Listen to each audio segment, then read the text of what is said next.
Paf. Bien le bonsoir, amis randonneurs. Aujourd'hui, on se trouve au Canada. Non, je déconne. On se trouve une petite rivière juste à côté de chez moi. D'ailleurs, vous le voyez, je suis pas en tenue habituelle. Ça, c'est un petit coin juste à côté de chez moi. D'ailleurs, là, on est en pleine semaine au moment où je tourne cette vidéo. Donc voilà, je suis juste après le boulot en mode détente. Bon, aujourd'hui, vidéo un peu rapide, un peu particulière, où je voulais vous parler d'une paire de chaussures.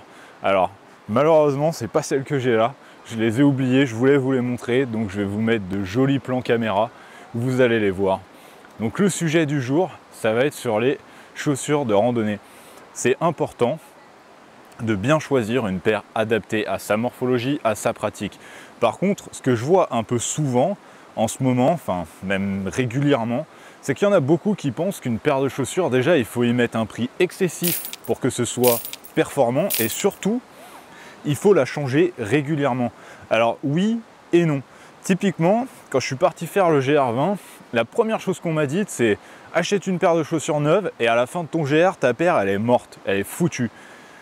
Sur le coup, je me suis dit, ça peut être logique. Le GR20, la Corse, c'est de la roche volcanique, c'est de la roche très abrasive qui va défoncer la semelle de mes chaussures et je me suis dit, ça peut être cohérent. Au final, la chaussure que vous voyez là à l'image, elle aura quand même fait quasiment 3 ans de randonnée avant de faire le GR20.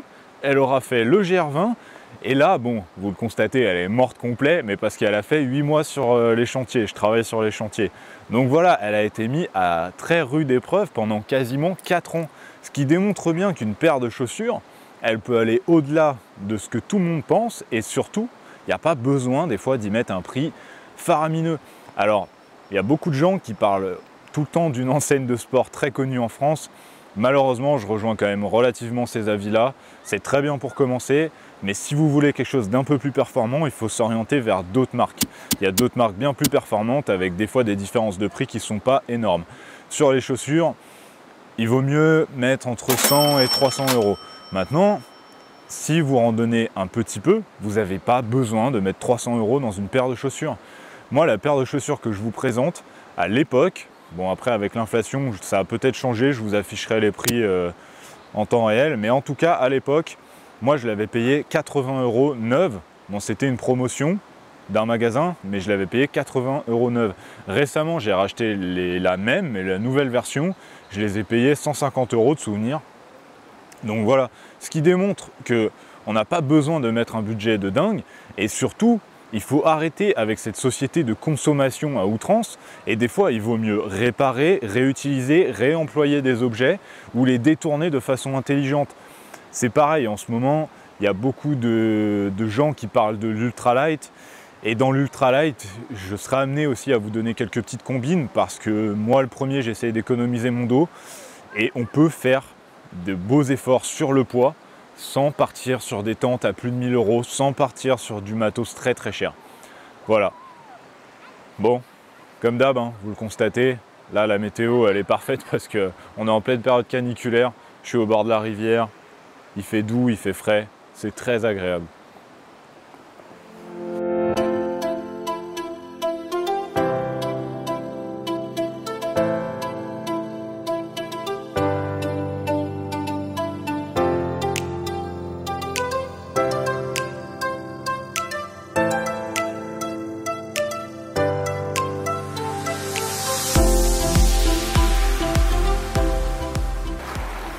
Bon, j'en profite aussi en étant au bord de l'eau. Un sujet qui revient souvent sur les chaussures, c'est sur le côté Gore-Tex. Est-ce que je dois avoir du Gore-Tex ou pas? Alors, là-dessus, il y a deux écoles. Le Gore-Tex, il a cet avantage où il est étanche. Vous allez pouvoir marcher dans de l'eau, vous n'allez pas pouvoir plonger votre pied dans l'eau. Il est étanche jusqu'à un certain point. Alors ça, c'est un gros avantage parce que du coup, ça vous permet donc d'en avoir un peu rien à faire de tous les éléments que vous allez rencontrer au cours de votre randonnée. Par contre, le gros inconvénient, c'est que du coup, qui dit imperméabilité, dit perméabilité réduite. Donc votre pied ne respire pas. Et souvent, c'est vrai, l'été, moi le Gore-Tex, j'en reviens beaucoup parce qu'en fait, au final, il vaut mieux typiquement sous une bonne rando où il y a une bonne pluie, une pluie énorme, il vaut mieux que vos pieds soient trempés à la rigueur et après, au fil de la marche, ça va sécher naturellement. Normalement, si vous partez sur des treks Donc plusieurs jours, vous allez toujours avoir une paire de chaussettes de rechange. Si vous êtes sur une randonnée à la journée, bon, j'ai envie de vous dire, si vous êtes mouillé, c'est pas bien grave, ça n'a jamais tué personne. Maintenant, voilà, il faut bien définir ce que vous avez besoin. Moi, je pense que suivant où vous habitez, si vous voulez faire de la rando juste estivale 3 saisons, une paire qui n'a pas de Gore-Tex, c'est tout à fait cohérent. Parce que même si votre pied il est mouillé, dans tous les cas, soit vous avez une paire de chaussettes de rechange, soit ça sèche dans la journée. Et sur plusieurs jours, ça peut sécher la nuit. Il y a des astuces, vous le mettez dans votre sac de couchage. Ou ça peut très bien sécher le lendemain, c'est pas forcément un problème. Une paire bien conçue, elle va sécher très rapidement à l'air. Et après, vous pouvez très bien en période hivernale partir sur des paires 100% Gore-Tex, 100% étanches. Alors là, votre pied respire pas, mais par contre, il n'y a rien qui rentre dans votre chaussure. Parce que si vous avez déjà randonné l'hiver, en crampons ou même en raquette, vous le savez, il n'y a rien de plus horrible que quand la neige elle commence à s'infiltrer dans les chaussures et que là, vous êtes trempé.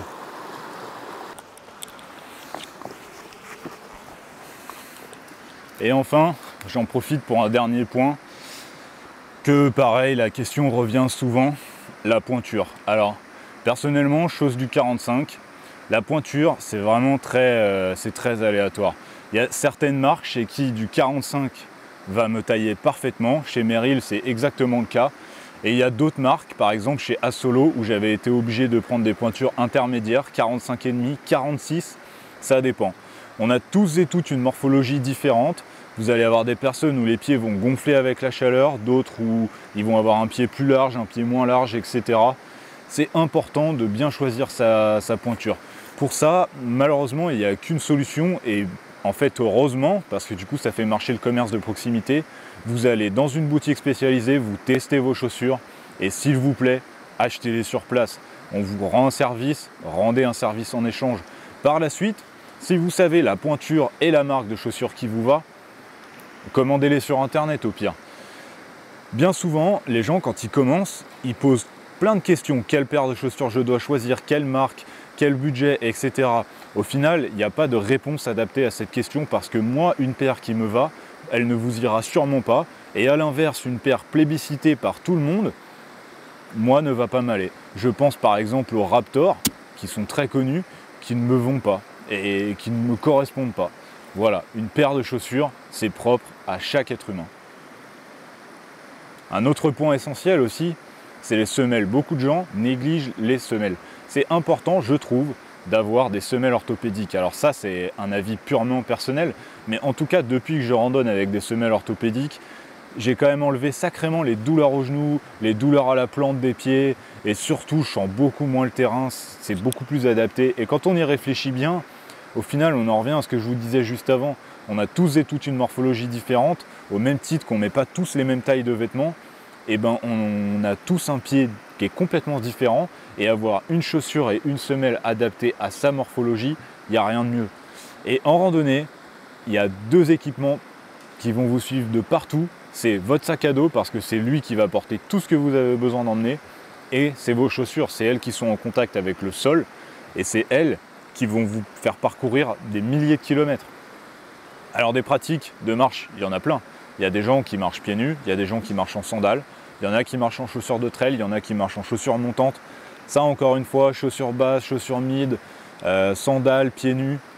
Je peux que vous conseiller d'essayer et de trouver ce qui est le plus adapté à votre pratique. C'est un petit peu comme conseiller une voiture à quelqu'un, ça dépend vraiment de sa pratique et de ses besoins. Pour moi, le matériel en randonnée est très important, c'est même un des facteurs clés après la motivation. Mais pour ça, vous avez besoin de définir vous, ce qui vous correspond. Il faut faire des essais, il faut essayer, il faut demander des conseils à des gens expérimentés en magasin auprès d'autres randonneurs. Il ne faut pas hésiter à essayer des marques et puis voir si ça vous convient ou pas. Et une fois qu'une paire, elle vous convient, ça ne sert à rien de tous les ans regarder la nouveauté, de tous les ans partir sur le modèle le plus plébiscité, le modèle le plus vendu. Restez chez une marque qui vous convient, restez avec une paire qui marche pour vous et tout se passera très bien. Voilà, on va conclure cette vidéo là-dessus. En tout cas, moi je vous invite à vous abonner, à liker si la vidéo elle vous a plu. Et c'était avec grand plaisir que je vous donnerai d'autres conseils à l'avenir. C'était Histoire de Rando, Arvi les amis.